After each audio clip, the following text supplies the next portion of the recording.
Yes, Woodstock eating that turkey with Snoopy was cannibalism. It's hot out there. Let's blow them off the line of screen. Hold on, one second.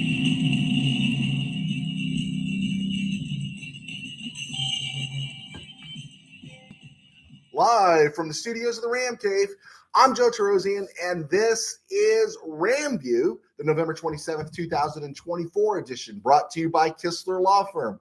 Injured in an auto accident, need help, got questions, call Kistler Law at 661-206-6990.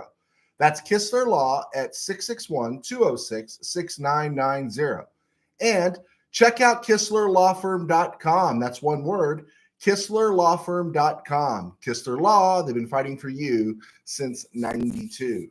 And by Temple City Auto Repair. Having some auto issues, get yourself some John and Henry at TempleCityAutoRepair.com. And of course, by Benched, the app. Don't take a goose egg. Don't take a zero because you left a non-starting player in your fantasy lineup. Download Bench the app today. Make that a thing of the past and dominate your fantasy season. So happy Thanksgiving. We're happy to be here the night before Thanksgiving. I got to admit, Thanksgiving Eve should be turned into a quasi-holiday. It's my favorite day. I really like it. It's the holiday, but you don't get all the crazy stuff in it. I love the anticipation of Thanksgiving. And then Thanksgiving's great. That's one of my favorite holidays. It's the fall, it's autumn. Generally, I don't think since I was like 12 years old have the Rams actually had to play on Thanksgiving, so I don't get stressed out on Thanksgiving. Yeah, I do enjoy Thanksgiving. And yes, I do believe Woodstock eating turkey with Snoopy at the end of Charlie Brown Thanksgiving.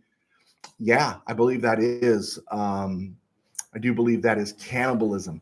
And cannibalism is something we're really good at.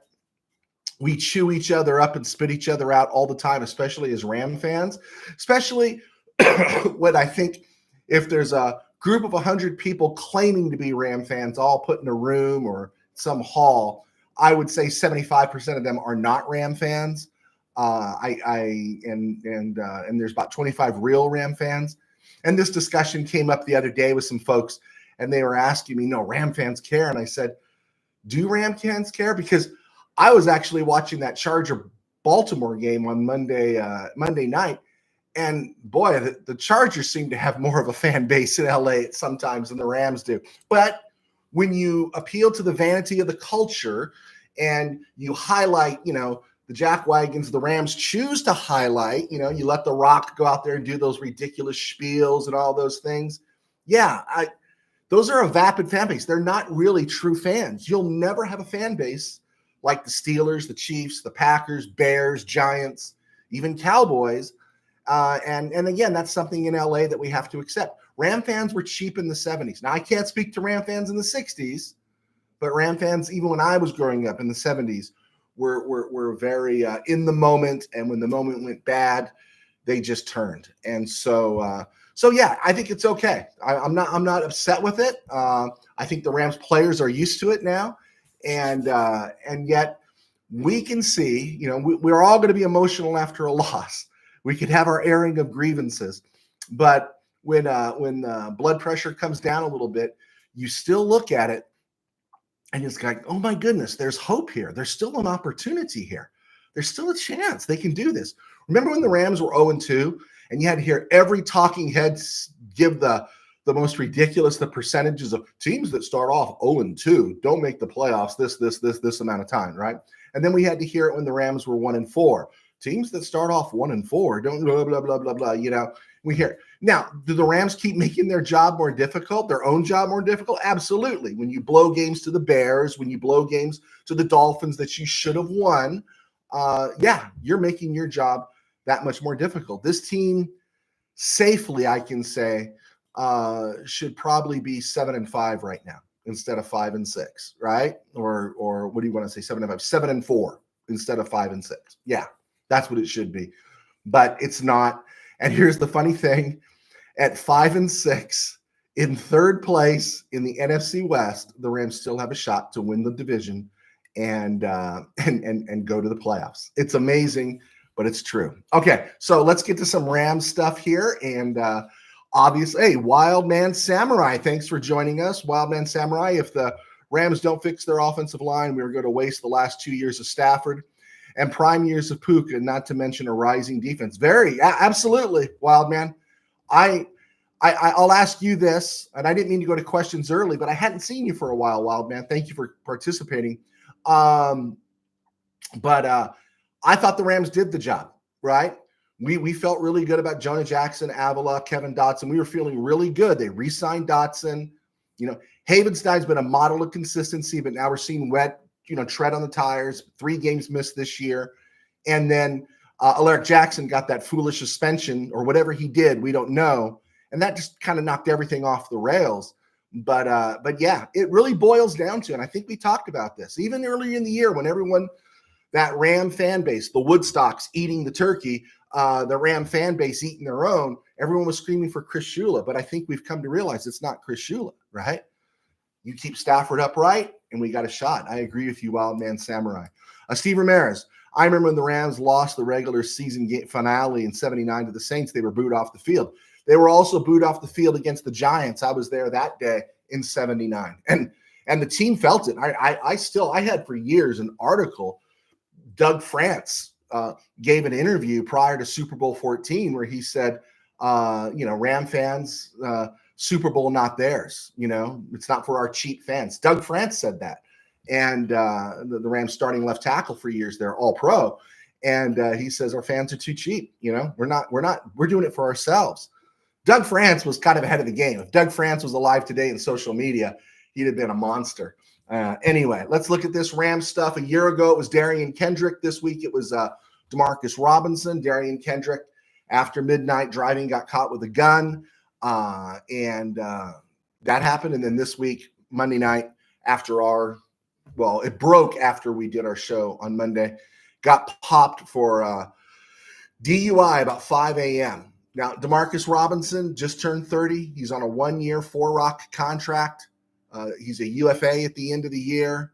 I like Demarcus Robinson. I like Darian Kendrick a little bit too. I like him a lot, right? He fills a need. But as the third receiver, he's replaceable. And, outside of Atwell's blocking, which he makes effort to, but he's not a great blocker, Robinson can be easily replaced with Atwell, Robinson, Tyler Johnson, and, of course, Jordan Whittington, right? So the ball's in his court, right? In terms of contrition, and if he's contrite, I don't think it affects the Rams' decision to re-sign or not re-sign him next year, given his age. And note to young people, nothing good happens after midnight, right? Nothing good happens after midnight. Word is, though, that Robinson is remorseful, and last word I heard was he will play on Sunday. Just something to think about there. Okay, Saints game this week, absolutely winnable, even in New Orleans. It's been kind of a house of horrors for the Rams ever since I was a kid. There's some games Rams just come out, take care of business, and then other games, it's just always an ugly slog generally against them. What we wouldn't give to see Jared Verse channel some Kevin Green and jump over a Saints fullback to smack down Dalton Hilliard or whoever, or Alvin Kamara. That would be awesome to see. It'd be awesome to see Puka, catch 15 passes for 336 yards like Flipper did. But the Saints aren't chumps, right? They're 4-7. They're 2-0 since the firing of Dennis Allen. They're coming off a bye week. Rams have better talent, but as we've seen with this Ram team, youth is inconsistent. It's just really been inconsistent. A loss, even in New Orleans, though, would be an upset, and the Rams should win this game. They need to win this game. They need to get to 6-6. And does it completely end the run? No, because you could beat Buffalo, but we know they're not going to beat Buffalo as of right now. But things will start. The lights will start to dim. Absolutely, will start to dim, and then Buffalo can put them out. But yeah, so this is it. Let's find out, right? Let's find out. And you want to say run Avila out there, but I'm pretty upset with Avila right now because I don't know if he's healthy. Is he healthy? I hope he's just not healthy. If not, He picked up and smelled too many of the flowers last year and thought he was done. Tyler Higbee has been designated to return. That doesn't mean it's going to be this week or next week. I think they got a 3-week window to do that. And then the Rams will have to make some choices. Yes, the Rams could go 5-1 and finish the season, win 10 games this year, and win the NFC West. They could do that. They could also go 5-1, finish 10-7, and not win the West and miss the playoffs. So it's real important we keep an eye on other things that are happening in and around the NFC. Offensive line, we'll look at it right now. Larrick Jackson looks like he's good to go. PFF is grading him out 23 out of 75 starting or offensive tackles in the NFL. That's pretty good considering there are 64 starting tackles in the NFL. He's inside the top 32. He's at 23. Okay, we'll take that. Steve Avila is grading out 65 out of 77. Yeah, that's about right. Bo Limmer, 21 out of 38. Horrible, except not bad when you consider he's a rookie. If that had been Jonah Jackson all year playing at that spot with that kind of a grade, then we know we'd have problems. Kevin Dotson, it seems like he's rounded back into form. I don't think he was very good the first half of the season. He's kind of picked it up since the bye, and he's 16 out of 77 guards that are rated. Again, there are 64 guards. He's rated 16, so he's one of the elite guards. Havenstein's at 43. Havenstein's always going to be right around that number, maybe a little bit lower. Sometimes he's about 15 or 16, I think, in his prime, but missed 3 games this year. 11 years, 10 years in the league. Yeah, it might be coming due for him. And Warren McClendon has actually played enough snaps to grade out. He's 65 out of 75 tackles. All right. Before we get to around the NFL and other places, please feel free to drop questions in there, guys. I'm Joe Terozin, a sports writer for 21 years. Now I do RamView thanks to our sponsors and thanks to apps like Bench the App that, if you're tired of losing in your fantasy season, download Bench the App today, right? Bench the App puts those zeros and those goose eggs and makes them a thing of the past. Bench is the only app that ensures that you never leave a non-starting player in your lineup, so don't miss out on crucial points. Don't be the one who forgot to bench a player on game day. Win your league, keep your pride, and let Bench the App handle the rest. Download Bench the App today and dominate your fantasy season. Okay, and here we go. Oh, right off the top here, maybe closer to the top of the show, be sure to check us out on Spotify. It's called From the RamCave. It's this broadcast in audio form on Spotify. So please follow us on Spotify. People have asked us about that. It's there. We're not making very much traction on Spotify. I've heard a lot of people say they're not making traction on Spotify, and I'm one of them. So if you want to give it a look, we would appreciate that. Okay, around the NFL and other places, where to see the games. Tomorrow morning, it's CBS, Bears at Lions. In the afternoon, it's Fox it's Fox, Giants at Cowboys, which I'm pretty good about that one because that's probably the worst game on the slate, and that's about around the time we'll start to eat. And then when I kick everybody out of the house, NBC will be showing Dolphins and Packers. So those aren't so bad. Those 3 games, I think, is a bit much, but I'll take it. Bears, Lions, you get Nance and Romo. Nance is suddenly more tolerable without Phil Simms these last few years. So, okay. James Brown is helming the desk. So I'm good with James Brown. But Nate Burleson and Bill Cowher, there's not a butt they won't smooch and are puke-worthy. I can't stand listening to them. So I probably won't watch any pregame stuff. In effort to the Rams, the Lions, who's lost 7 straight Thanksgiving games, we want the Lions to win and bury the Bears. Now, the Lions, we've been saying, have been cruising for a bruising, and I hope it's not the Bears that give it to them. At some point, there is going to be a stumble there. But if the Lions can beat the Bears, that makes the Bears 4-8, right? Bears with that win over the Rams, we don't want them anywhere near the Rams when we're talking playoff time. Giants at the Cowboys, Kevin Burkhardt, Tom Brady. I'm sorry they don't have a better game. I think Brady's great. I like listening to Brady. And I like the Fox desk better, with Bradshaw and Jimmy Johnson and all those guys, Howie Long, Strahan, all those guys. I do like them a lot better than any other desk. So that's okay. In the Rams case, we want the Giants to win because the Cowboys can get their 5th win here. And that could start creeping into the Rams zone. So we're rooting for the Giants. Dolphins at Packers, you get Tirico and Collinsworth. It's solid. It's not bad. Although, did you hear Collinsworth say that Demarcus Robinson was probably the Rams' best route runner against man coverage on Sunday night? Puka, Cup, but he said, Collinsworth said Demarcus Robinson was the Rams' best route runner against man coverage. Yeah, I didn't get that one. I like Tony Dungy. I like Rodney Harrison, but I don't care for anything of the NBC's pregame, postgame. I don't like Florio. I don't want to hear Jason Garrett. I don't want to hear Jack Collinsworth. I don't want to hear Chris Sims, and I don't care about Maria Taylor. But in this case, we want the Dolphins to beat the Packers. I'm taking the Packers, but we want the Dolphins to beat the Packers. Anything that compresses the NFC helps the Rams. Not likely. Then on Friday, Prime Ticket, which I've got Prime. I hope you have Prime too. Prime Ticket is showing the Raiders and the Chiefs, and I got to hear Steeler fan Rob complain about it because he's too cheap to kick over the big Mamu and just get Prime, right? I enjoy Michaels and Herb Street. Michaels to me is still my favorite, but I could do without the clown show of the pregame for Prime. Ryan Fitzpatrick, guy went to Harvard, guy had a great NFL career, but he's playing the clown all the time. I don't like when they dress up in costume. I just don't like the games. I don't have time for that. Run along, just get out of here. I don't want to waste my time for that. So that's the slate of games tomorrow and Friday. And I believe that Raiders-Chief game starts at noon, and we're going to go live after that game. So we'll be able to talk about that game a little bit.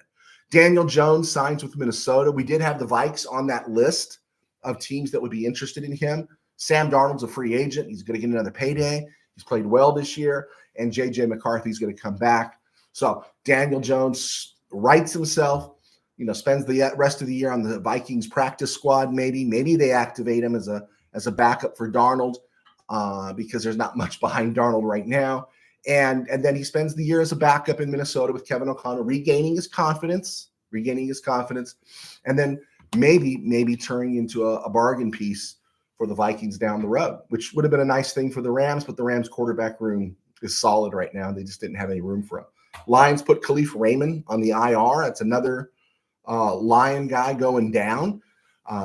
Again, something to keep an eye on. Somewhere everything's going to catch up with the Lions. And the Washington Taxkins, actually called the Commanders. We call them the Taxkins because that's what DC does best. They are good faith. I read this report.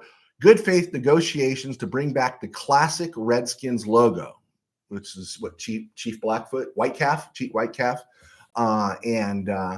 but no intention of returning to the name Redskins. How stupid is that, right? You're going to put the old logo on, and then what are you going to call them? Chiefs, Indians, Native Americans? What are you going to call them? Because it doesn't match the logo, right? Warriors, hunters, what are you going to call them? Honestly, the truth is, as someone who's got Native American blood in him, and we've all known this all of our lives, the only people are a select number of whites and a select number of liberals and a very small, select, vocal, noisy bunch of white liberals that were upset by the name Redskins. That's what it is. So I think a great name, because there's nothing more terrifying than a white liberal in political power. So I would call them the Washington White Liberals. But why play the game of, well, we're going to bring back the logo but not bring back the name, right? Stupid, right? Typical 21st century. Make a decision, do the right thing. Let's see here. Let's look at the playoffs. I think we've covered coaches on the hot seat. I put Brian Dable on that list. Lions 10-1, Eagles 9-2, Seahawks 6-5 in first place, Falcons 6-5. Now, the Vikings are 9-2, right? And I think they're a real threat to the Lions. I think they are. As the Lions start to get hurt, the Vikings have recovered. Now, the Vikings host the Cardinals, right? We need Kevin O'Connell, Sam Darnold. We need them to do the Rams a real solid and beat the Cardinals this week. Packers host the Dolphins. Packers are 8-3. For the sake, we want the Dolphins to win that game. I don't think they're going to. And then the Taxkins is interesting. Taxkins are 7-5. They host Tennessee. Now, Tennessee, everyone's written off, but Will Levis is starting to play just a little bit better. You're seeing a lot more of Calvin Ridley, right? And you're just seeing a little more out of the Titans right now. And the Texans have been reeling. They lost at home to the Cowboys, a division opponent who they shouldn't have taken lightly because it's the Cowboys, right? So if Tennessee wins, the Texans take a big hit and fall to 7-6. Cardinals, as we said, are 6-5. They play the Vikings. Rams 5-6 are at New Orleans.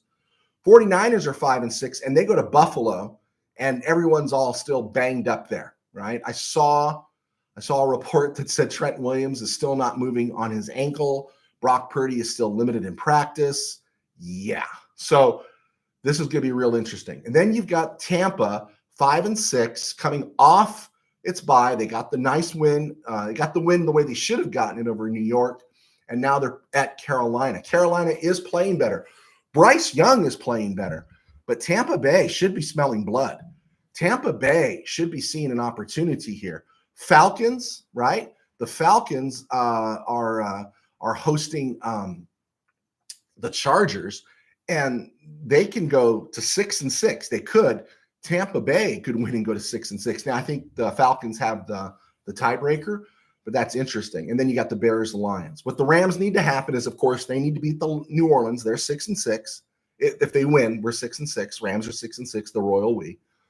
Seahawks are going to beat the Jets, right? I mean, it would be awesome if the Seahawks lost, and then the top three teams in the NFC West were all 6-6, with Rams with victories over, both those teams. Well, no, not over the Cardinals. Sorry. But the Seahawks are going to go to 7-5. Cardinals should lose at Minnesota. They'll be 6-6. 49ers lose at Buffalo. They'll be 5-7. And Rams not going to be in first place, but what it does is it keeps weeks 17 and 18 relevant for the Rams. That's the most important thing. They got to make sure those games remain relevant, and then they got a shot. Texans host Tennessee. If they lose, they're 7-6. If the Rams win, they're 6-6. And then the Texans will only be a half game ahead of the Rams. Tampa at Carolina. Tampa wins, they're 6-6. Rams need actually Carolina to pull something there. I don't think they can, but they could, because, again, it's going to be real awkward there. We don't want Tampa Bay rolling off a bunch of victories there and suddenly sneak into a spot, maybe, possibly, who knows, the 7th spot for the playoffs. Bears lose, they fall to 4-8, right? AFC 10-1, Chiefs, Bills 9-2, Steelers 8-3, Texans 7-5. Ravens and Eagles. That's going to be an interesting game. I'm taking the Eagles in that one. Chargers 7-4. I want the Chargers to win, but I'm not taking them anymore. Falcons are going to win this one. Broncos host the Browns. Now, the Browns surprised everybody. I don't think they're going to surprise the Broncos. Broncos are going to improve to 8-5 and move up a slot in that AFC wildcard race.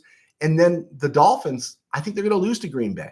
They're going to be 5-7, and that road's going to get really tough. Colts get the Patriots.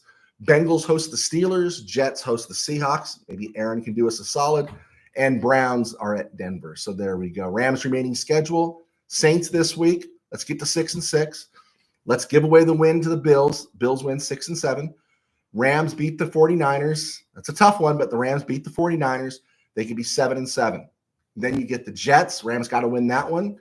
8-7.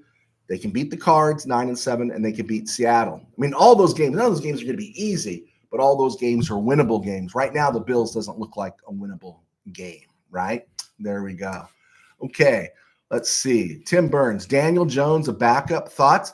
I think it's a good move by the Vikings, right? I think it's a real good move. He's young. He's got legs. He's got arm.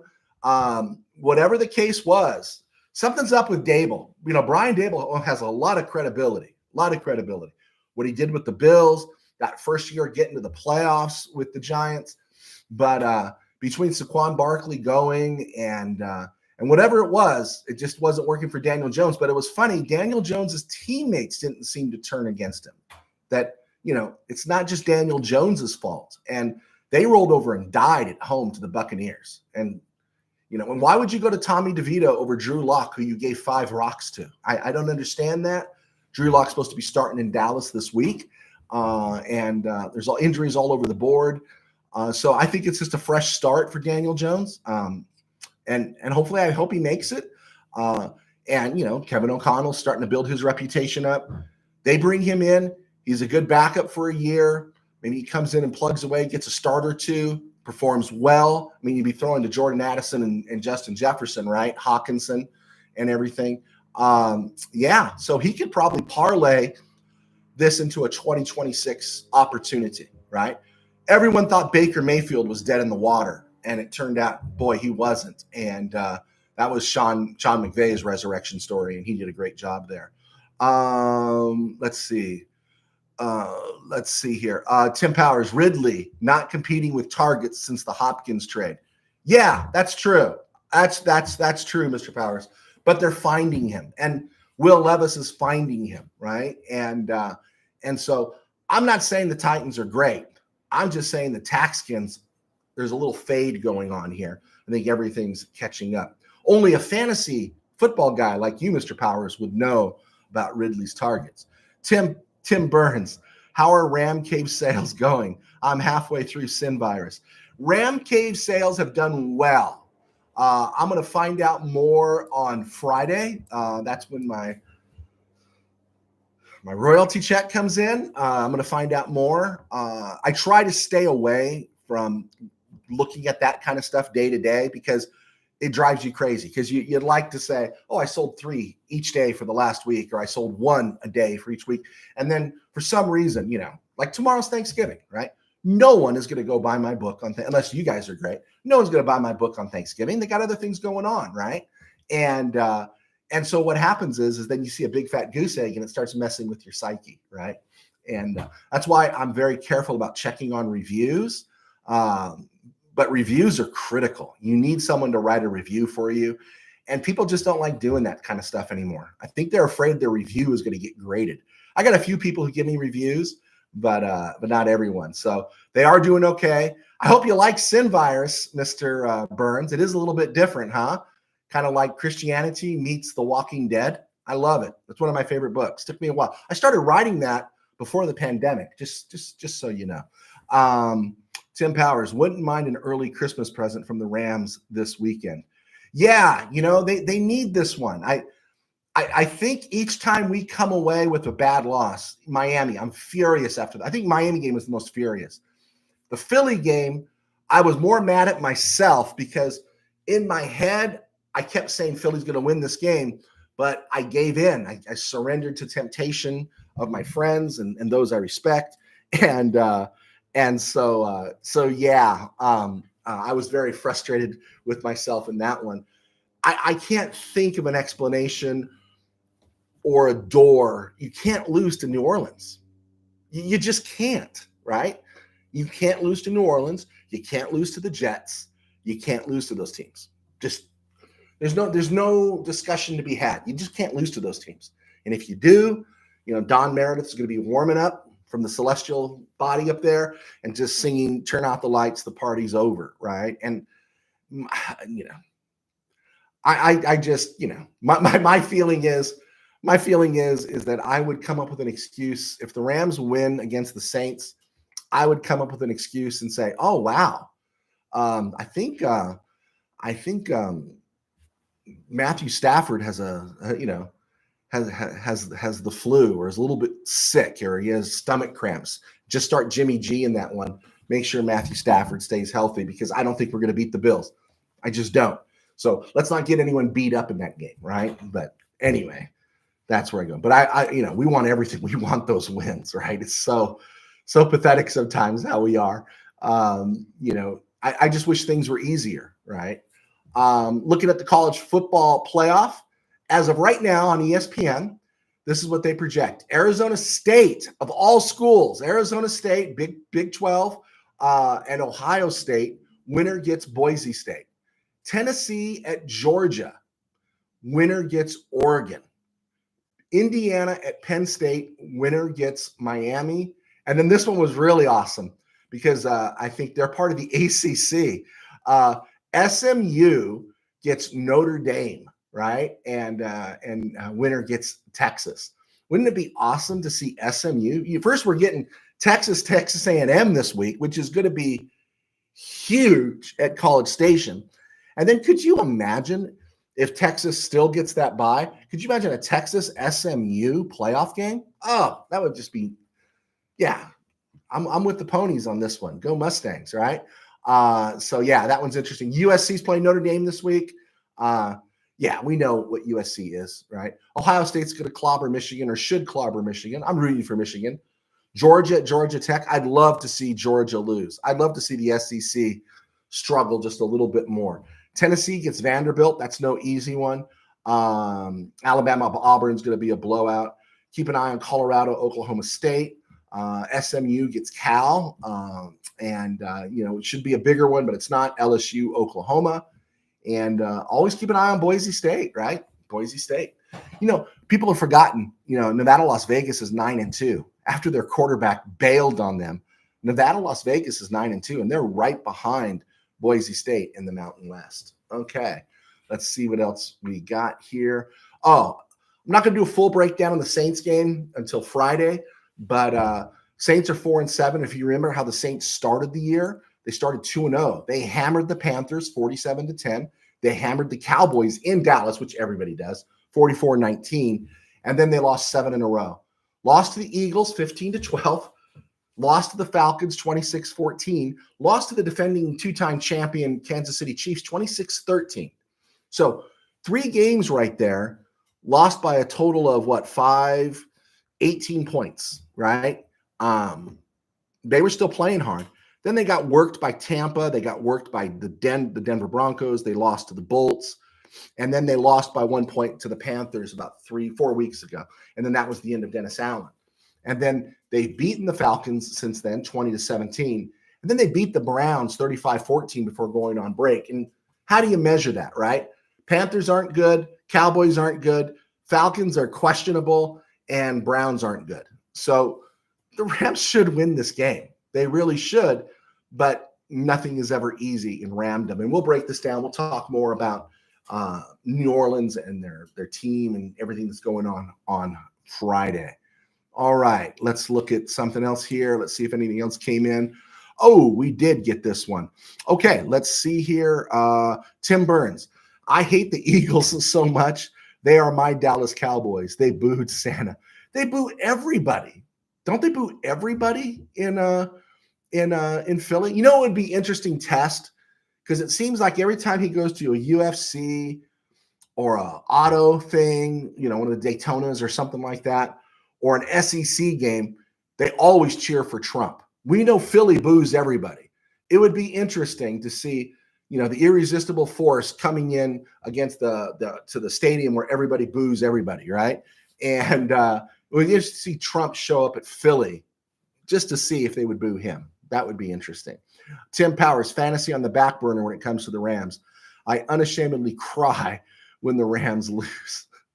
Yeah, when you got wine, you don't need bread, right? My fantasy team goes on the back burner. I don't care. If the Rams win, I'm feeling great, right? And if the Rams lose and my fantasy teams win, then I'm like, it's okay. I got some bragging rights over a few people, but it's not the same, right? When you got wine, you don't need bread. And wine being the emblem of prosperity, and you want your team to prosper. Yeah, I agree with you on that one. Steve Ramirez, possible B12 could be shut out of the playoff. Yeah, that's the Big 12's interesting, isn't it? It really is. I mean, you got everybody kind of just crowding around there. I think it's great. I think it's great. I think someone has to get in. I'd really hate to see them give the benefit of the doubt to the SEC, especially when a team like Alabama that's lost 3 games, and then one of their wins right here late in the season, they played Mercer, right? If there was, we're expecting integrity and all that kind of stuff from these governing bodies, and we know, right? It's the big moo, right? It's the bigger payoff. I would just love it. I would love to see Boise State win, because I'm tired of hearing Coward and other people saying, oh, no one really stands the chance. It's going to be them. I understand the big boys, but I'd still love to see Boise State win, right? And then I'd love to hear them say, well, it's just an anomaly. It's just a fluke. Hey, man, you get the right sponsorship. If Phil Knight was a graduate of Boise State, right? If somebody else stepped in because it's all the Wild West right now in the college football, right? Steve Ramirez, Philly fans threw snowballs at Santa. Yeah, okay. So what would happen, right? I haven't seen Trump booed at a stadium, right? Send Trump to a stadium, send him to Philly, and see if they boo him, right? They booed the Bidens. See if they boo him. And because, again, they boo everybody. All right. Okay, week 13 update for Mr. Burns out there. I did a double check. Now, I was rooting for Dallas on Sunday, but I picked the Taxkins because how can you say? I wanted Dallas to win to push the Taxkins down. So I missed my mark. I was not 9-4 last week. I was 8-5. So on the year, I got 109 wins, 70 losses. It also broke, I didn't break the double-digit marker, which are where I was there like 5 times in the last 6 weeks. So, yeah, that was a bit painful. Okay, Thursday, Bears-Lions, the Mark Carrier Bowl. That's the USC safety that played for both teams. I like the Lions in this one. I think the Bears are, the Bears could do it, though, because the Lions, I think, are cruising for a bruising. Giants at Cowboys. I'm going to root for the Giants in the Everson Walls Bowl. But yeah, I think the Cowboys are the better team right now, believe it or not. Dolphins at Packers in the Marv Fleming Bowl. Anyone know who Marv Fleming is? And not Art Fleming, but Marv Fleming. It's just cold weather. Dolphins. Yeah, could they pull something? Absolutely. But I'm rooting for the Pack. I'm not rooting for the Packers. I picked the Packers here. And then Friday, Raiders Chiefs in the Albert Lewis Bowl. Again, the Chiefs are another team, right? They're going to lose to somebody they shouldn't lose to. The Bills' loss doesn't count. There's going to be somebody they lose to. Could it be the Raiders with Aiden O'Connell at quarterback? I don't think so, but it's coming for the Chiefs. They can get stung somewhere along the way by the Bolts or the Denver or whoever's on their schedule still. Somebody's going to sting them before they go. Sunday, Chargers at Falcons in the Tim Dwight Bowl. I'm off the Charger bandwagon now. I've tried so hard to root for these guys, but these bums can never do it right? They jobbed me when they played the Cardinals this year. They jobbed my fantasy team because I lost to Dwayne Barker, my former colleague at Mid-Valley Sports and fantasy football, made me look bad. I'm done with the Chargers, right? I like Herbert. I like Harbaugh. Can somebody buy the team from the Spanos brothers? Please, right? Steelers at the Bengals in the Chemo Van Oflin Bowl. Remember him? I'm going to take the Steelers in this one. And, of course, Steeler fan Rob will come up with all kinds of excuses just to hedge his bets and say, I told you that's why they lost. Texans at Jaguars. I got to go Texans in the Gary Walker Bowl, defensive tackle guy. I take the Texans at Jacksonville. Cardinals and Vikings, Gary Quazzo Bowl. We need the Vikings to do us a solid. They're playing great ball right now. I'm going to take the Vikings. Colts at the Patriots in the Adam Vinatieri Bowl. Going with the Colts in this one. They might see opportunity. If the Jaguars step up, knock down the Texans, and the Colts win, Colts are only 1 game back of the Jags. And Seahawks 6-5 at the Jets in the Kevin Maui Bowl. We want the Jets to win, but we're going with the Seahawks. Titans at Taxkins in the Mac Alston Bowl. This is the one I'm going out on a limb on. I'm taking the Titans, even though it could be the Taxkins that win, but I want to will the Titans to a victory here. Buccaneers at Panthers in the other Mark Carrier Bowl. This Mark Carrier was a wide receiver that played for both teams, and he went to Nicholls State. Anyone remember Mark Carrier, the receiver, not Mark Carrier, the safety? I'm going with the Buccaneers against the Panthers, who are resurgent under Bryce Young, who's played really well. Rams Saints in the Jim Everett Bowl. We know who we're taking in this one. Eagles and Ravens in the Nelson Aguilar Bowl. I don't think the Ravens are for real. I think they got a good offense. I don't think they got a great defense. Things changed when they lost to J.K. Dobbins in the backfield for the Chargers, and then again it's the Chargers, right? So I like the Eagles against the Ravens, and then Sunday night 49ers at the Bills in the O.J. Simpson Bowl. This could be a body bag game, right? This feels like a major blowout, right? We don't know about the rest of the lineup. Is Nick Bosa going to be out there? Is Trent Williams going to be out there? I'm going Bills in this one. And then Monday night, Browns at Broncos in the Reuben Drones Bowl. And I'm leaning Broncos on this one. So there we go. All right. USA Expat. As always, good stuff. Thanks. Thank you, sir. I do appreciate it. Thank you so much, USA Expat. Let's see. Michael Negretti. Hola, Pastor Joe. Hello. If the Rams lose this weekend, the season is over. Stick a fork in them just like the turkey. Yeah. Believe it or not, there could still be a path, right? Believe it or not, there could still be a path. But it gets darker and darker. So I would tend to agree with you. All right, let's take a look at this stuff here. On this date, November 27th, in 1965, of course, they drafted for the following year, like the 66 NFL draft was actually held in 65. The Rams draft class in 1966 included Tom Mack, Mike Garrett, and Dyron Talbert. Now, Mack and Talbert played for the Rams. Talbert had a really good career. Forgotten Ram, best known as a Redskin. This guy played till 1980. He had a really good career as a DT. Tom Mack, we know, Hall of Famer, right? Mike Garrett was drafted by the Rams. Heisman winner, USC, Coliseum, and he went to the AFL, probably just for a little more moo. And then on that date, on November 27th, the Rams released backup quarterback Paul Justin, who was Kurt Warner's backup in Super Bowl 34, and that there was fear that because of the way Warner was getting beaten up, that Justin would have to go in and play. Justin was an Arizona State guy. Speaking of Arizona State, Adam Archuleta, a first-round pick, 20th overall in 2001 by the Rams, was born on this day in 1977. He had 15 sacks, 3 TDs for the first, 4 or 5 years in his career with the Rams. Yeah, 5 years, and he was great. Then he signed a massive contract with the Redskins in 2006. It was big. I think they said it was the biggest contract a safety had ever signed at that time. And he only played 1 year with the Skins and then was with the Bears in 2007. And he was out of the league by 2008. But Archuleta was a playmaker at safety for the Rams for those 5 years he was there. I don't consider him a draft bust. You got 5 years out of him. He played at a high level. But that's one contract I'm glad the Rams probably are glad they didn't sign. Tomorrow is November 28th.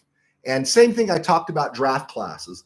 The class that came in 65 was actually drafted in 64 on November 28th. Part of that draft was Clancy Williams, Doug Woodleaf, and Tony Guillory, all who contributed to the Rams. Clancy Williams was a starting cornerback for the Rams for like 9 years, and no one really remembers him. He had a really nice career for the Rams. Unfortunately, he died of cancer in the mid-'80s. Also, tomorrow, November 28th, Isaiah Robertson. Isaiah Robertson was suspended by the Rams for 2 weeks for conduct detrimental to the team. This is the beginning of all the chaos. If you remember, Rosenblum fired George Allen 2 weeks into the preseason. Malavasi went in there and took over, and the Rams went 12-4. They went to the playoffs, lost to the Cowboys in the NFC Championship game.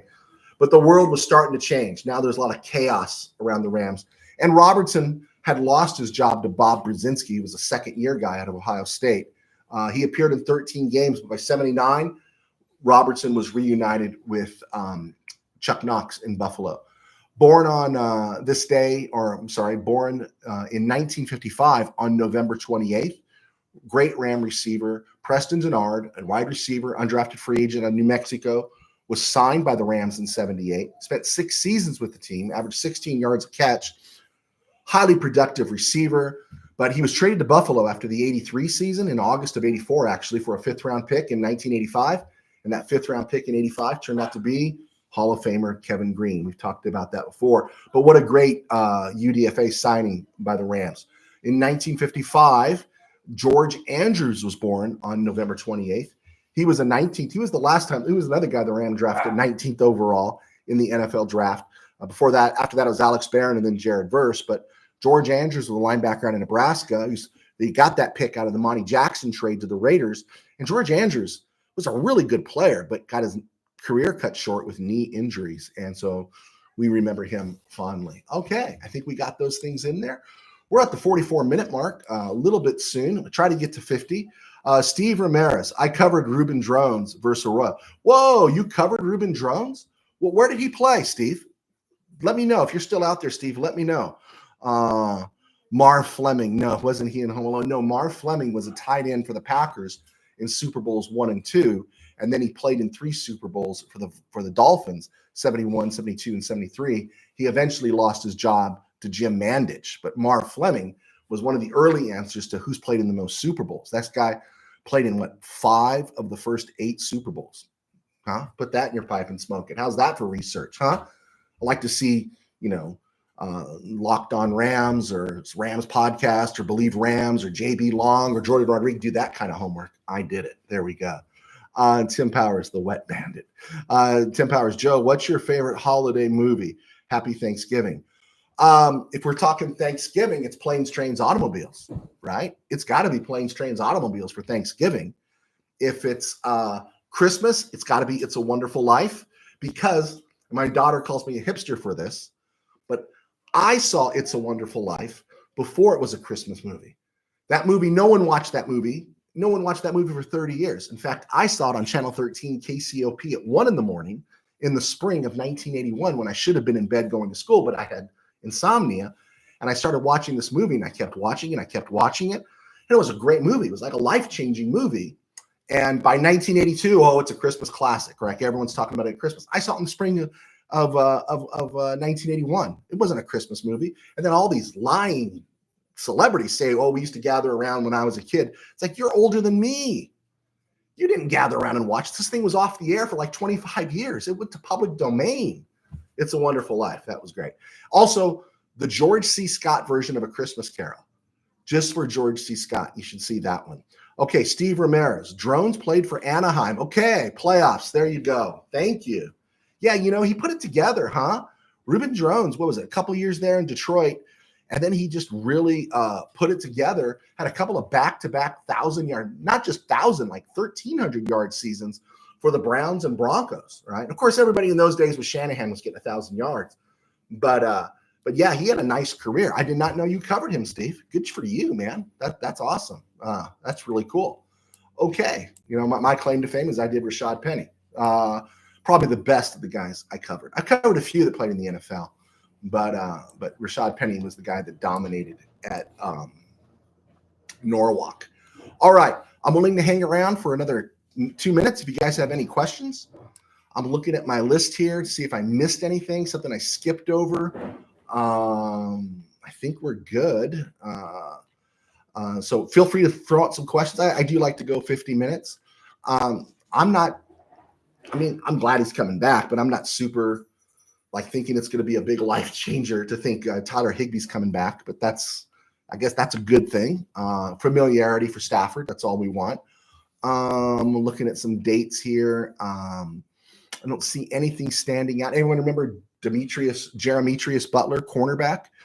He was born in 1978, played for the Rams for a little while, tore up his knee in 2005. Jeremetrius Butler. He was playing in those dark years after the Greatest Show on Turf thing faded. I don't see anything else I have here. I think I got everything out. All right, there we go. Because I don't always get all my stuff out that I wanted to use. Okay, any questions? All right, I think we're good then. Okay, well, have a great Thanksgiving, all of you. Wildman Samurai, Steve Ramirez, Tim Burns, Tim Powers, USA Expat, Mike Negretti, all you guys. Tim Powers, Patton playing Scrooge. Yeah, loved it, right? It was great. He has some of the best lines in there, well, it's his delivery. It's so great. Yeah, I'm very much a George C. Scott guy. Very much a George C. Scott guy. Steve Ramirez. It's the 43rd anniversary of Dave Williams' walk-off return for the Bears over the Lions on Thanksgiving. Okay. I saw that game. That was 1981. I was at basketball practice. We used to have basketball practice on Thanksgiving morning. And, I saw that game. Yeah. I'm not sure who I was rooting for. I might have been rooting for the Bears because I was still mad at what the Lions did to the Rams in 80 when Billy Sims had his breakout game. And so I think I was rooting for the Bears that day. So there you go. All right, guys. God bless. Have a great Thanksgiving. Be grateful. Don't take the bait if your relatives are trying to get you to fight. Smile and be thankful. Don't take the bait. God bless. Take care. We will see you on Friday.